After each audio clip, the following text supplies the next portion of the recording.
বাইবেলত আমি দেখিছোঁ কিছুমান লোকে নিজৰ জীৱনৰ আৰম্ভণি বৰ ভালদৰে কৰিলে, কিন্তু শেষ হ'বৰ সময়ত তেওঁলোকে নিজৰ আত্মিকতা হেৰুৱাই পেলায়।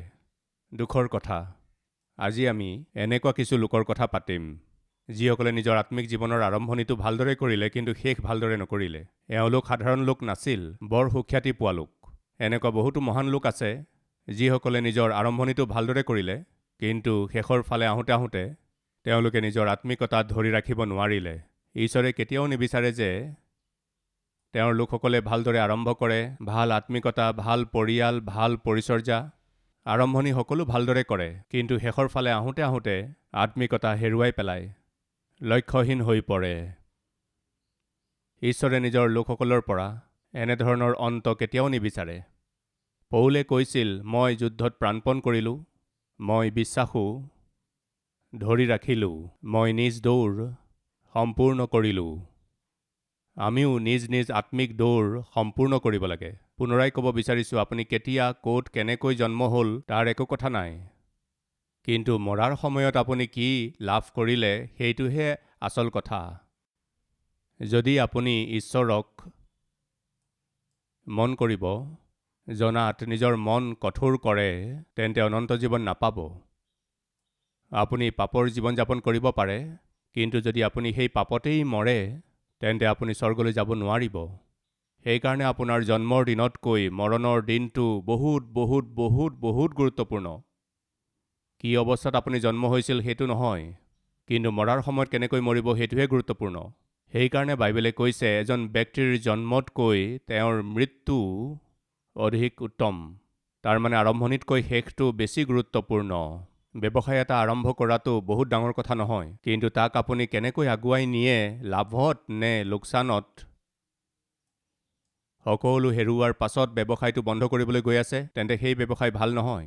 ক্লাছ টেষ্টত, উইকলি টেষ্টত আপুনি ভাল নম্বৰ পালে, কিন্তু কোৱাৰ্টাৰলি, হাফ ইয়াৰলি এক্সামত বা ফাইনেল এক্সামছত যদি আপুনি হাৰ মানি লয়, তেন্তে সেয়া ঠিক কথা নহয়।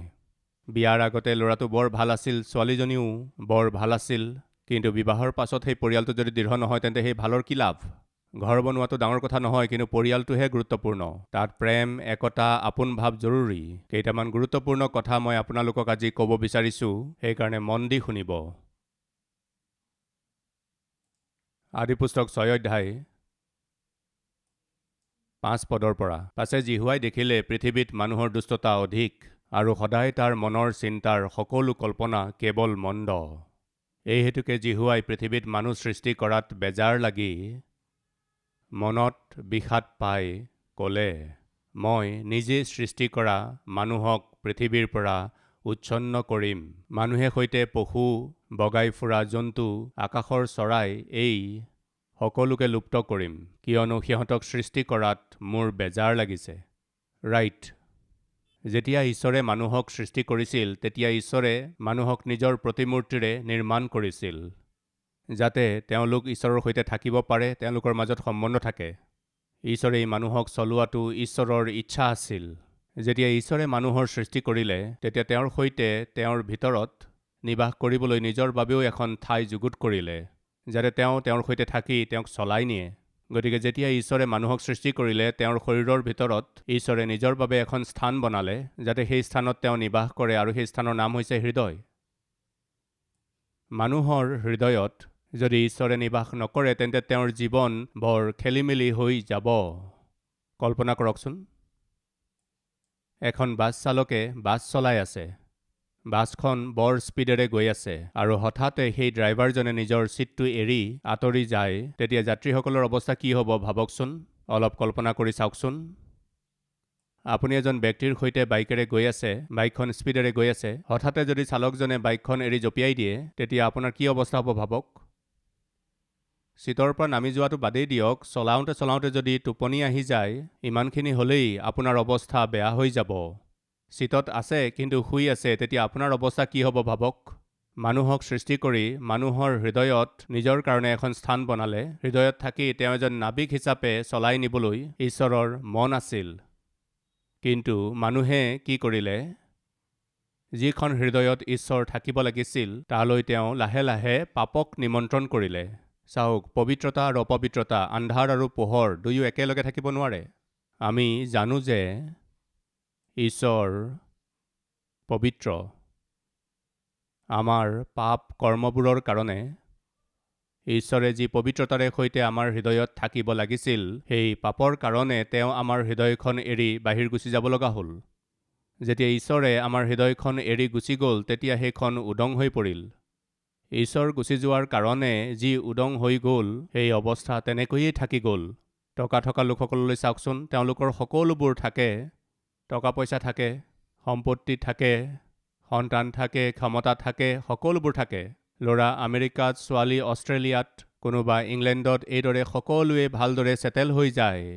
কিন্তু মাক বাপেক যেতিয়া বয়সস্থ অৱস্থাত উপনীত হয়, গধূলি যেতিয়া ইভিনিং ৱাকত ওলাই যায়, তেতিয়া দুয়োৰে মুখ মলিন হৈ থাকে। কপালত চিন্তাৰ শিৰবোৰ ওলাই থাকে। কোনোবা চিনাকি মানুহে লগ পালে যদি সোধে, আৰে কি হ'ল, ইমান চিন্তাত থকা যেন লাগিছে? নাজানো, সকলো আছে, তথাপিও উদং। কি কৈছে? সকলো আছে, কিন্তু তথাপিও উদং। সেয়া কিহৰ খালী খালী ভাৱ? এই উদং ভাৱ কিয় আহিল? আজি আপোনাৰ জীৱনতো উদং ভাৱ আছে। দেৰ ইজ এম্পটিনেছ, শূন্যতা, উদং ভাৱ। সেইকাৰণেতো আমি বহুবাৰ কৈছোঁ, নাজানো কিয় আমাৰ পৰিয়ালত প্ৰেম কম হৈ গৈ আছে। প্ৰেম কম কিয় হৈ গৈছে? আমাৰ পৰিয়ালত আপোন ভাৱ, একতা ভাৱ কম হৈ গৈছে। কিয় কম হৈ গৈছে? মোৰ জীৱনত শান্তি, সমাধান, সন্তুষ্টি নাই। কিয় নাই? কয় নহয়, পত্নীৰ কাৰণে, স্বামীৰ কাৰণে মোৰ শান্তি হেৰাই গ'ল। সেয়া বাস্তৱিকতা নহয়। বাস্তৱিকতে আপোনাৰ হৃদয়ত শান্তি আৰু সমাধান নোহোৱাৰ কাৰণ স্বামী স্ত্ৰী নহয়। আপোনাৰ হৃদয়ত ঈশ্বৰ নোহোৱাটোহে আচল কাৰণ। সেইটোহে বাস্তৱ কাৰণ। মানুহক সৃষ্টি কৰা ঈশ্বৰজনে সেই সময়ত মানুহৰ অৱস্থা দেখি, তেওঁলোকৰ পাপ কৰ্মবোৰ দেখি ঈশ্বৰৰ বৰ দুখ লাগে, দুখ কৰে। মানুহক সৃষ্টি নকৰা হ'লেই ভাল আছিল। প্ৰায়েই যেতিয়া সন্তানবিলাকে আমনি কৰি থাকে, যেতিয়া মাক বাপেকৰ কথা নামানে, তেওঁলোকক ব্যাকুল কৰি তোলে, তেওঁলোকৰ কথা নামানে, পঢ়া শুনা ভালদৰে নকৰে, নিজৰ মৈমতালিৰে চলে, টকা পইচা নষ্ট কৰে, মাক বাপেকৰ কাৰণে অপমানৰ কাৰণ হৈ পৰে। ডাঙৰ ডাঙৰ সপোনবোৰ যেতিয়া মাক বাপেকে দেখি থয়, যেতিয়া সেই মাক বাপেককেই এই সন্তানে কন্দুৱায়, প্ৰায়েই সেই মাক বাপেকে মুখতেই কৈ দিয়ে আৰু কেতিয়াবা নকয়। মোৰ মায়েতো এবাৰ মুখতেই কৈ দিছিল, আৰে তোমাক জন্ম নিদিয়া হ'লেই কিমান যে ভাল আছিল। হয়তো আজি আপুনিও নিজৰ সন্তানক চাই এইদৰেই কৈ আছে। ডেকাসকল অলপ ভাবি চাওকচোন, আজি আপোনাৰ মা দেউতাই আপোনাৰ বিষয়ে এইদৰে ভাবে নেকি? আমি তোমাক জন্ম নিদিয়া হ'লেই ভাল আছিল। মোৰ ভনীসকল, আপুনি শুনিছেনে? আপোনাৰ আও ভাও দেখি, আপোনাৰ দায়িত্ব জ্ঞানহীন কাম দেখি, আপোনাৰ অপবিত্ৰ সম্বন্ধ আৰু বন্ধুবোৰক দেখি, পঢ়া শুনাত মন দিয়া নাই, এনেকুৱা কথাবোৰৰ কাৰণে মায়ে এইদৰে কৈছে নেকি? তোমাক জন্ম নিদিয়া হ'লেই ভাল আছিল, আমাৰ কাৰণে কিমান যে ভাল আছিল। সেয়া ভাল কথা নহয়। সেই সময়ত ঈশ্বৰক মানুহে দুখ দিলে, আজি আমিও ঈশ্বৰক দুখ দি আছোঁ। এয়াই বাস্তৱিকতা। সেই সময়ত মানুহে ঈশ্বৰৰ মনত বিষাদ জন্মালে, আজি আমিও কৰি আছোঁ। সেয়াই বাস্তৱিকতা। নিজৰ সৃষ্টিকৰ্তা ঈশ্বৰক যেতিয়া মানুহে দুখী কৰে, তেতিয়া ঈশ্বৰে কয়, মই এই মানুহৰ কাৰণে ব্যাকুল হৈ পৰিছোঁ, এতিয়া মই ইহঁতক নাশ কৰিবই লাগিব। এনেকুৱা এটা সিদ্ধান্ত ঈশ্বৰে লয়, প্ৰলয় পঠিয়ায়। সেই প্ৰলয় আহে আৰু মাটিৰ পৰা মানুহৰ চিন চাপ সম্পূৰ্ণকৈ নোহোৱা কৰি পেলায়। আপুনি শুনিছেনে? ঈশ্বৰক কন্দুৱাটো ভাল কথা নহয়। ঈশ্বৰক দুখ দিয়াটো ভাল কথা নহয়। তেওঁ কৰুণাময়, তেওঁ দয়ালু, তেওঁ দয়া দেখুৱায়। সেইকাৰণে তেওঁ মোৰ সকলো ভুল ক্ষমা কৰিব, তেওঁ মোক অনুগ্ৰহ কৰিব, তেওঁ মোক ক্ষমা কৰিব। আমি যদি এইদৰে ভাবোঁ, তেন্তে সকলোৰে এটা সীমা থাকে। এডাল ৰবৰ বেণ্ড লওকচোন আৰু তাক লাহেকৈ টানক। টানিলেনে? নাই, কওকচোন। টানিলে, হয়, টানিলে, আৰু অলপ। টানিলেনে নাই? আৰু অলপ টানক। টানিলে, টান খাইছে বুলি তাক আৰু অলপ টানক। টান খালে, টান খাইছে যদি আৰু অলপ টানক। টান খালে, এইদৰে টানি থাকোঁতে ছিঙি গ'ল। এতিয়া কি হয় কওকচোন? এইফালেও দুখ পালে, সেইফালেও দুখ পালে। দুয়োটা আঙুলিতে দুখ পালে। ভাই ভনীসকল, আপোনাৰ নিজৰ হাতেৰেই নিজৰ শাস্তিৰ ব্যৱস্থা নকৰিব। টান খাইছে নহয়? মই যি পাপ কৰিলেও টান খাই থাকিবই। কিবা বেয়া কাম কৰিলেও চব ঠিক হৈ থাকিব। সময় পাৰ হৈ যাব, পৰিয়াল চলি যাব, চাকৰি চলি থাকিব, ব্যৱসায় চলি থাকিব, পৰিয়ালো চলি আছে এই বুলি কৈ কৈ নিজৰ পাপৰ টোপোলাটো ডাঙৰ কৰি লৈ গৈ আছে, শাস্তি বৃদ্ধি কৰি গৈ আছে। সাৱধান, সেয়া অলপ সময়ৰ কাৰণেহে। শাস্তিৰ দিন ওচৰতে আছে। আপোনাৰ পাপৰ দণ্ডৰ দিনটোক আপোনাৰ পাপৰ শাস্তিৰ দিন ঈশ্বৰে নিৰূপণ কৰি থৈছে। মই যেনেকৈ ক'লোঁ, সেই দিনৰ পৰা কোনো সাৰিব নোৱাৰিব। আপুনি কৈছে টান খাইছে, টানিছে, টান খাইছে কাৰণে টানি আছে। এইদৰে টানি টানি টানি টানি টানি টানি কিন্তু টানোতে টানোতে এটা এনেকুৱা সময় আহে। কি সময়? চিঙাৰ সময়। এই খেলখনৰ পৰ্দা পৰাৰ সময়। ৰাবাৰ বেণ্ডডাল টানোতে টানোতে ছিঙি যায় আৰু আপোনাৰ হাতত দুখ দিয়ে। তেনেকৈয়ে আপোনাৰ পাপৰ কৰ্মবোৰ দেখি থকা ঈশ্বৰজনে তাক দেখি দেখি অৱশেষত এৰি দিব।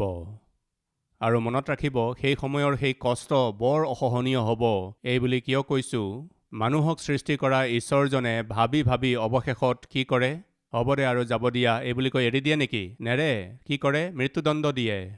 নিজৰ হাতৰ সৃষ্টি সম্পূৰ্ণৰূপে শেষ কৰি পেলায় মহাপ্ৰলয়ৰ দ্বাৰা। পৃথিৱীৰ পৰা প্ৰতিজন মানুহকেই, প্ৰতিডাল গছ-গছনি দেখিছে নহয়? যি মানুহক মই সৃষ্টি কৰিলোঁ তাক সকলো পৃথিৱীৰ পৰা লুপ্ত কৰিম। মানুহ, পশু, বগাই ফুৰা জন্তু সকলো বিনষ্ট কৰিম। কোৱাৰ দৰেই কৰিলে। ইমান মৰমেৰে, ইমান প্ৰেমেৰে যিখন সৃষ্টি ঈশ্বৰে সৃষ্টি কৰিছিল, তাক ঈশ্বৰেই নাশ কৰি পেলায়। কিয়? কাৰণ মানুহে খং তুলিলে। ভাই ভনীসকল, মন দি শুনিব। আপুনি ঈশ্বৰৰ খং বহুত তুলি আছে। আপুনি বৰকৈ ঈশ্বৰৰ খং তুলিছে। প্ৰতিবাৰেই ঈশ্বৰে যেতিয়া আপোনাক চায়, আপুনি য'ত থাকিব নালাগে ঈশ্বৰে তাতেই আপোনাক পায়। প্ৰতিবাৰেই আপোনাক ঈশ্বৰে তাতেই দেখে য'ত আচলতে আপুনি থাকিব নালাগিছিল। যি আপুনি কৰিব নালাগিছিল তাকেই কৰা দেখি থাকে। যি চাব নালাগিছিল তাকেই চাই থকা দেখে। যলৈ যাব নালাগে তালৈকে যায়। প্ৰতিবাৰেই যেতিয়া ঈশ্বৰে আপোনাক চায় তেতিয়া আপোনাৰ ভিতৰত সেই পাপৰ অভ্যাস বৃদ্ধি হোৱা দেখি থাকে। তেওঁৰ খং বাঢ়ি গৈ আছে। তেওঁক দুখী কৰি আছে। সেয়া কেতিয়াও ভাল কথা নহয়।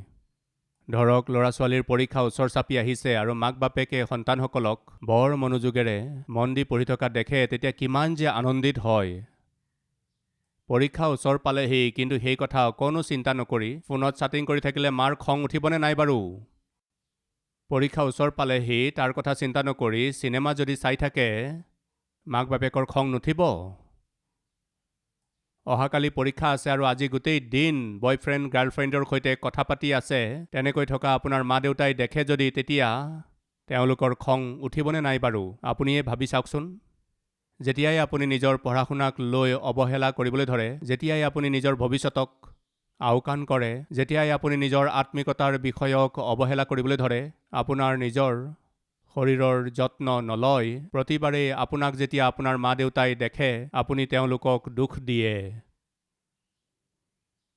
তেওঁলোকে কয়, এনেকুৱা ল'ৰাক, এনেকুৱা ছোৱালীক আমি জন্ম দিলোঁ। ইমানেই অধিককৈ আপুনি নিজৰ মা দেউতাক আঘাত দিয়ে। শুনিছেনে ভাই ভনীসকল? তেনেকৈয়ে যিমানবাৰ ঈশ্বৰে আপোনাক দেখে, তেনেকৈয়ে তেওঁ ভাবে, ছি, কিয় মই ইয়াক সৃষ্টি কৰিলোঁ? ইয়াক মই জন্ম হ'বলৈনো কিয় দিলোঁ? মই ইয়াক জন্ম হ'বলৈ নিদিয়াই ভাল আছিল।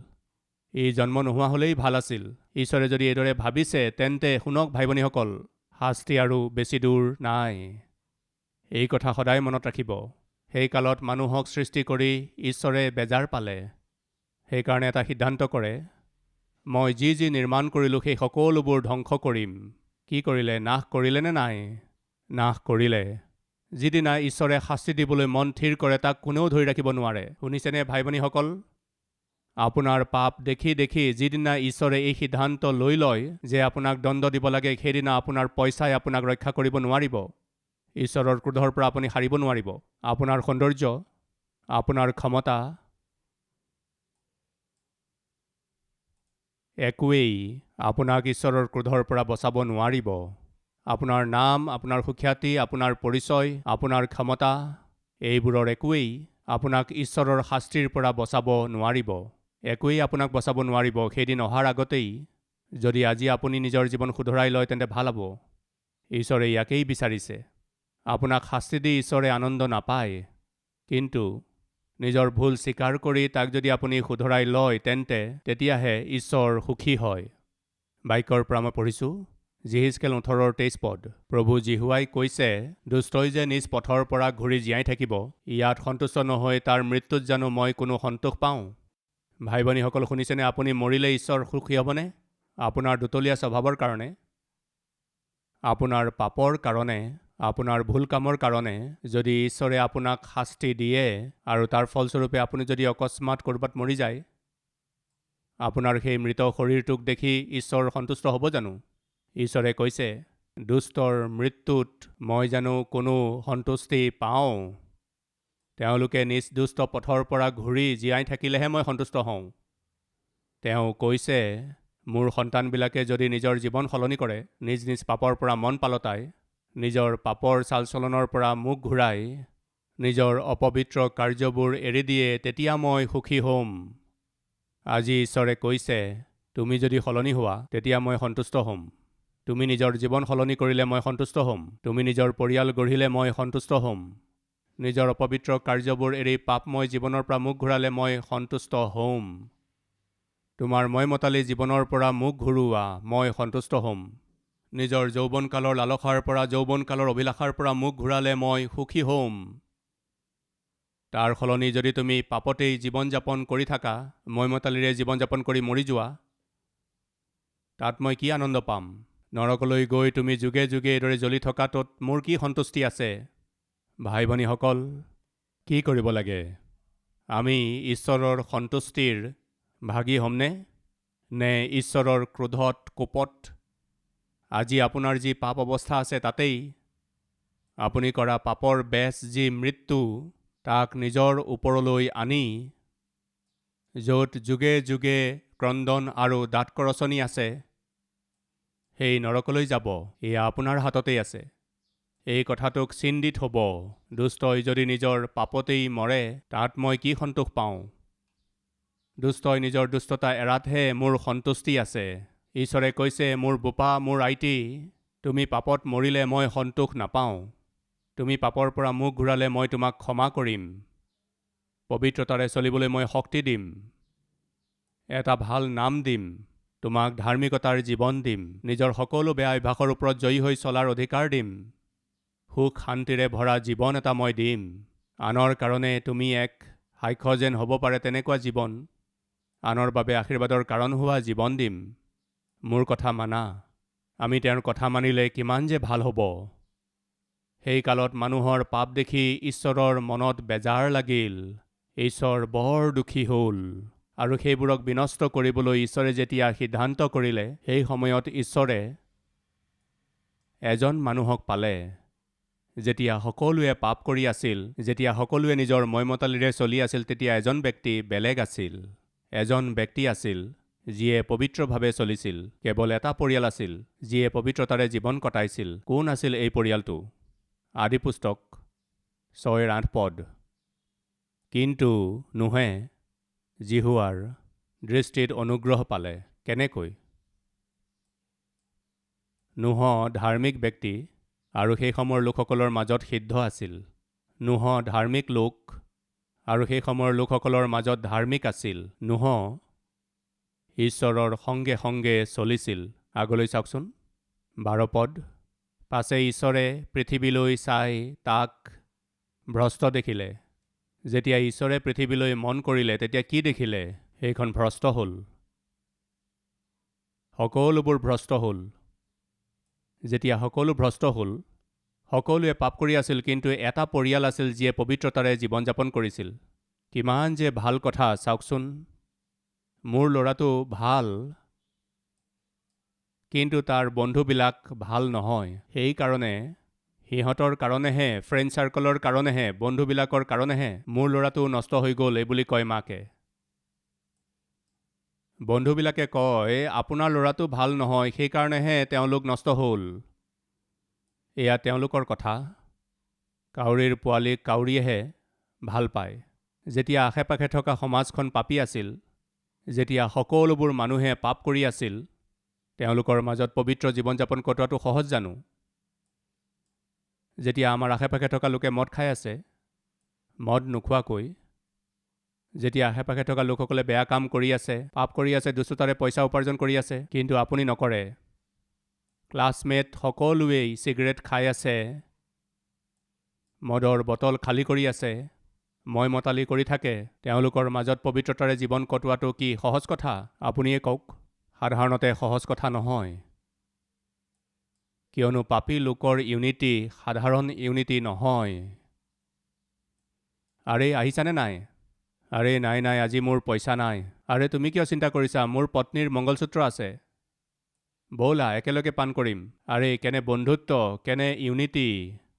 এয়া সৰু সুৰা বন্ধুত্ব নহয়। কি কৰিবলৈ গৈ আছে? মদ খাবলৈ গৈ আছে। একেলগে পত্নীৰ মংগলসূত্ৰ বন্ধকত থৈ বন্ধুক মদ খুৱাব। আহা আমি একেলগে মদ খাওঁ। এওঁ কি কৰে? তৃতীয়জনক ফোন কৰে, আৰে তুমিও আহা।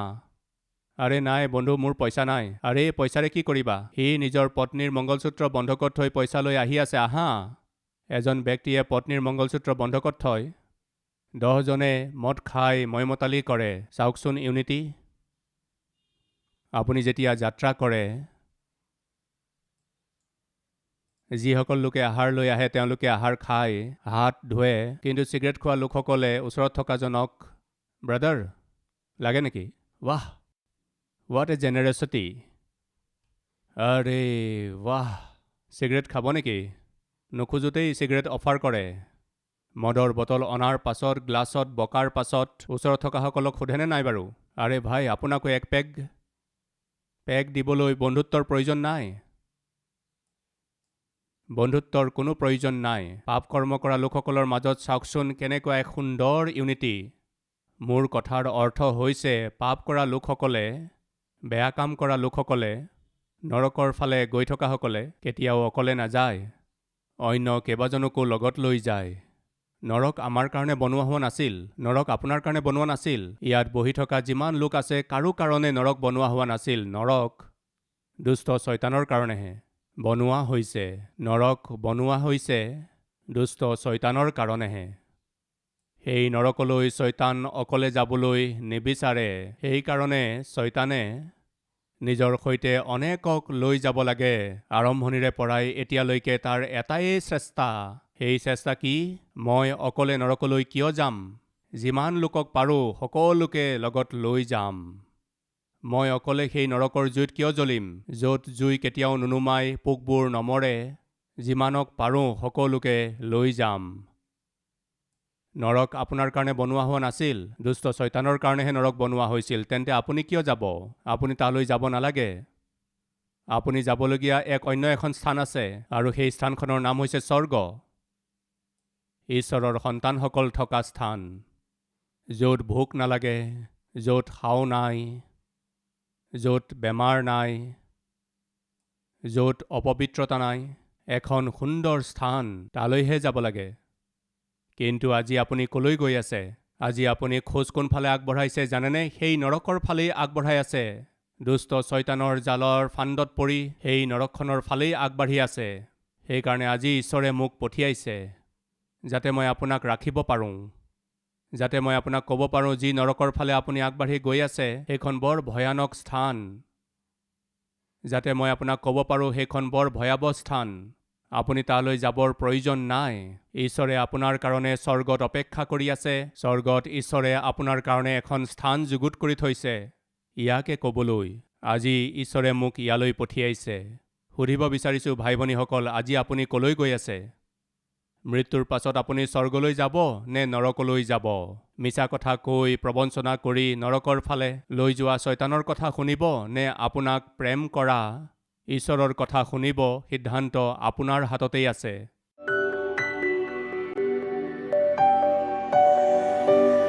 মহান পবিত্ৰ প্ৰেমময় পিতৃ ঈশ্বৰ, আৰম্ভণতকৈ শেষ ভাল। মানুহৰ জন্মৰ দিনতকৈ মৃত্যু ভাল। আমাৰ শেষ যাতে ভাল হয়। প্ৰভু, আমাৰ আত্মিক জীৱনত যেন আমি বৃদ্ধি হওঁ, আমাৰ কালিৰ আত্মিক জীৱন আজিতকৈ যাতে ভাল হয়। প্ৰতিদিনে আমি যেন আপোনাৰ ঘনিষ্ঠ হওঁ, প্ৰতিদিনে আমি যেন আপোনাৰ প্ৰতিমূৰ্তি হওঁ, প্ৰতিদিনে আপোনাৰ স্বভাৱবোৰ যেন আমাত বৃদ্ধি হৈ গৈ থাকে। আমাৰ ভিতৰত আপুনি আৰু আপোনাৰ ভিতৰত আমি যেন জীয়াই থাকোঁ। আমাক চাই থকা আমাৰ বন্ধু, আমাৰ পৰিয়ালবিলাকে, আমাৰ লগত কাম কৰা বা আমাৰ সৈতে একেলগে পঢ়া, আমাৰ ভিতৰত আপোনাক যেন দেখিবলৈ পায়। এনেকুৱা আত্মিকতা আমাক দিয়ক। আমাৰ বহুতেই এটা ভাল আত্মিক জীৱন যাপন কৰিছিল, কিন্তু আজি পতীত হ'ল, পাপময় জীৱন এটা যাপন কৰি পাপত পৰি গ'ল। তেওঁলোক আজি পুনৰাই আপোনাৰ ওচৰলৈ আহিব বিচাৰে, আপোনাৰ হাতত সমৰ্পিত হ'ব বিচাৰে। তেওঁলোকক গ্ৰহণ কৰক পিতৃ। পুনৰাই তেওঁলোকক সামৰ্থ্যৰে পূৰ কৰক, পুনৰাই তেওঁলোকক আত্মাৰে পূৰ কৰক, পুনৰাই আপোনাৰ সেৱাত দৃঢ়তাৰে আগবাঢ়ি যোৱাৰ অনুগ্ৰহ তেওঁলোকৰ প্ৰত্যেককে দিয়ক। প্ৰভু, এই বাৰ্তাৰে আজি আপুনি সকলোকে কথা ক'লে আমি বিশ্বাস কৰিছোঁ আৰু আপোনাক ধন্যবাদ জনাইছোঁ। প্ৰাৰ্থনা যীশুৰ নামত মাগিছোঁ, শুনক আৰু গ্ৰহণ কৰক। আমেন। हमारा address Calvary, post box number 30, Kukatpally, Hyderabad 72।